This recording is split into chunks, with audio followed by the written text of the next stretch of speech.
would like to share this PowerPoint presentation about instructional planning.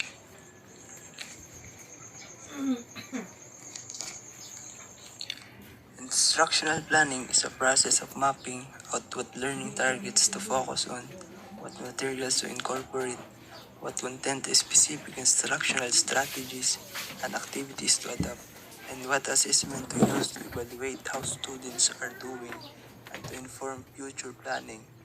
Although many expert teachers plan seemingly effortless way and rely on intuition and common sense such is derived from years of habitual examination and reflection on instructional planning.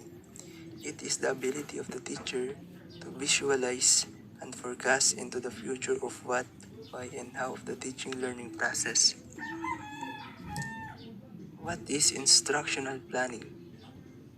First is preparation for teaching and learning, including construction of goals, objectives, and instructional and assessment methodology. Second is systematic planning, developing, evaluating, and managing the instructional process based on principles of learning and instruction. And last is the ability of the teachers to visualize and forecast into the future of what, why, and how of the teaching learning process. So, instructional planning is a process of the teacher using appropriate instructional strategies, resources, and data during the planning process to address the diverse needs of students.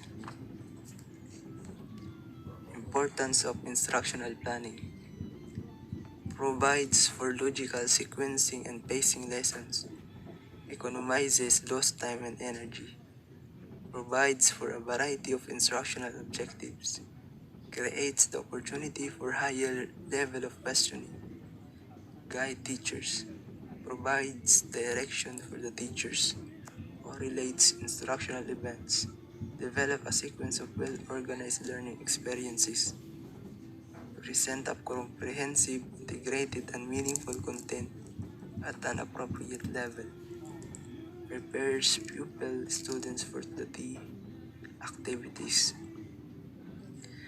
So, planning for the classroom is an important part of educating and behavior management. Proper classroom planning will keep you organized and on track while teaching, thus allowing you to teach more and manage less. Components of instructional planning.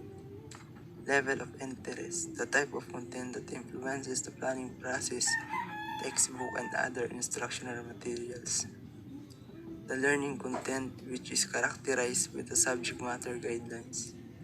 Material resources, which include equipment, tools for teaching. Time frame, which is considerable. Principles of instructional planning. To understand the rationale of the course in the context of the goals of the educational institutions. To determine what content to incorporate into the course in the relation to the set objectives. To clarify the thrust of the course.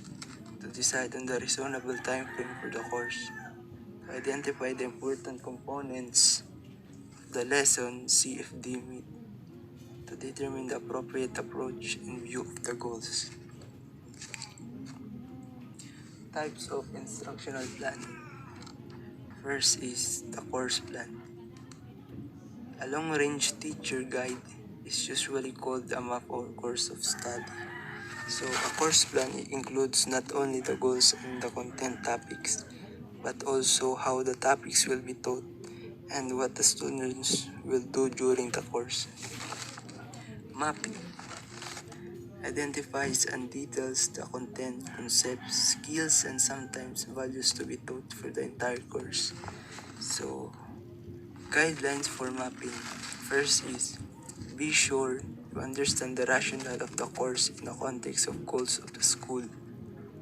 Be sure you understand the objectives of the courses according to DepEd or district guidelines. Clarify the focus of the course designed to stress subject matter, learners' need or social needs. Determine if there is a special need for the course. Identify important components, content, concepts, skills, and values. Examine the components to see if they decide on important components so that they can be used as framework for your unit planning. Show the map to an experienced colleague of supervisor. Revise it in light of the feedback received. As you use the map, evaluate, modify, and improve it. Next is unit plan. A unit plan reflects long-range goals and means of organizing various aspects of the course of the study and serves as a basis for developing a set of related daily teaching plans and educational activities. So, unit plan provides a sense of direction and organization that help us achieve significant academic gains within a particular time. Lesson plan. A lesson plan is a very important tool of a teacher. It is a guide which includes the aims and objectives, subject matter, materials and devices to be used, time frame, anticipated problems and procedures, like motivation, teaching strategies and techniques, and evaluation for achieving the desired results. So, lesson plan. Having a lesson plan is exactly like having a complete and clear picture of how a learning process is going to take place and how students are able to grasp and retain what is being taught to them. Components of lesson plan. First is objectives. It's a statement that will describe what the learner will be able to do after completing the instruction. So objective is the focal point of a lesson plan. Next is motivation. This could be anything that will grab students' attention and get them to think. So motivation is not only important in its own right, it is also an important predictor of learning and achievement. Next is outline, used to present the main points or topics. Methods, the way in which teachers share information with students. So methods is your choice of teaching methods depends on what fits you.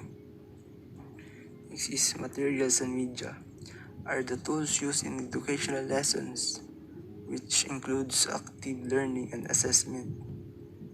And last is assignment or homework. Types of lesson plan: mastery learning lesson plan, thinking skills lesson plan, flexible grouping lesson plan.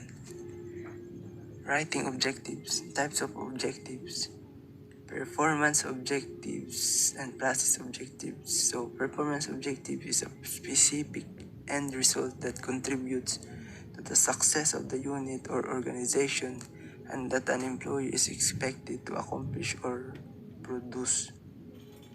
Process objectives describe the activities, services, strategies that will be delivered as a part of implementing the program. Process objectives, by their nature, are usually short-term. Development and designing lesson. Different types of lesson. Development lesson, supervised study lesson, appreciation lesson, application lesson. 3 phases of developing lesson. First is the initial phase, the lesson proper, then the conclusion phase. Assessment. So assessment is the ongoing process of interpreting the evidence of what a student can do. Next is means finding out what students know and are able to do. Its emphasis is on observation of what is happening now. So assessment, it determines whether or not the goals of education are being met.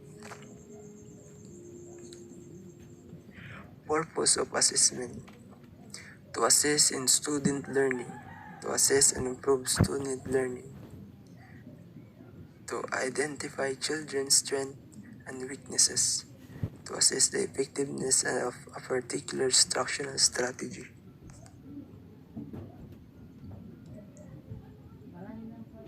Purpose or importance of assessment is a key component of learning because it helps students learn. When students are able to see how they are doing in a class, they are able to determine whether or not they understand course material. So, proceed to teaching strategies. First is the purpose of brainstorming is to get as many ideas to the surface as possible, no matter how usual rather they may seem. Discussion. It is students exchange and share ideas about the lesson or about the assigned task. When planned properly, it can provide the students activities that will help develop thinking skills and allow them to engage in higher level thinking. Teaching strategies. Brainstorming. It is used when there is an issue that has to be clarified or a problem that calls for a solution. The basic design of a brainstorming session is as presenting an open situation and creating an environment where students feel free to contribute their ideas without fear and failure. 3 ways conducting discussion. Whole class discussion. All students in the class exchange and share ideas about given topic with the teacher as a leader. Second is small class discussion. This provides teachers opportunities to note students' behavior, attitudes, and abilities to express ideas. Teachers find discussion situations as a valuable source of information about students' needs, personalities, and backgrounds. Third is panel discussion. This strategy affords the presentation of a variety of perceptions on a single topic.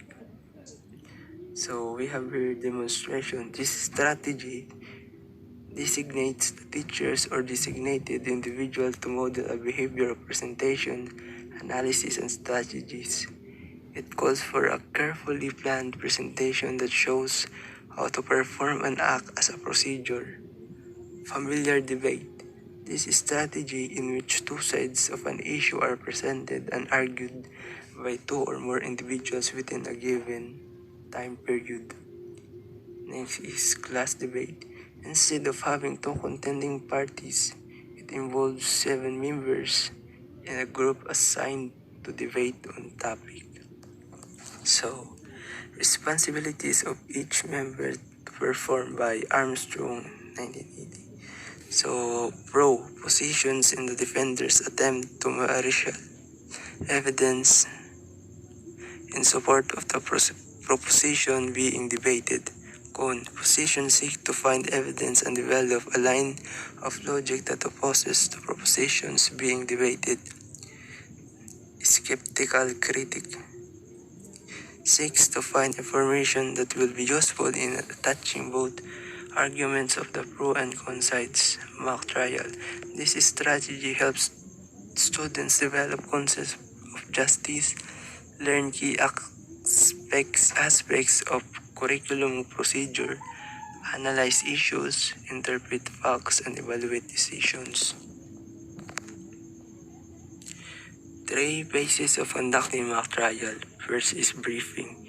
Pre-planning, in which the teacher task is the identification of the case drawn from the unit of the study.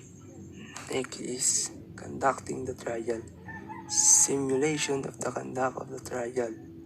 Next is debriefing. Asking questions like, what was the case about? Who were the participants of mock trial? How were the roles played? What was the issue? What facts are relevant? Role-playing. This strategy is used when resolving problems or dilemmas and in creating empathy and understanding for another person's view or behavior. Next is simulation. Provide students with activities that are designed to provide lifelike problem solving experiences. Also, they provide a presentation of some phenomenon, event, or issue that actually exists or existed in the real world. And it can represent historical events, international affairs, family problems, military operations, school politics, or any activity. And last is lecture. It is a well-prepared oral presentation of a lesson by the teacher. This most widely used exposition strategy when properly organized and planned for. This is teacher-directed strategy designed to help learners understand the relationships and organize bodies of knowledge. So that's all. Thank you for listening.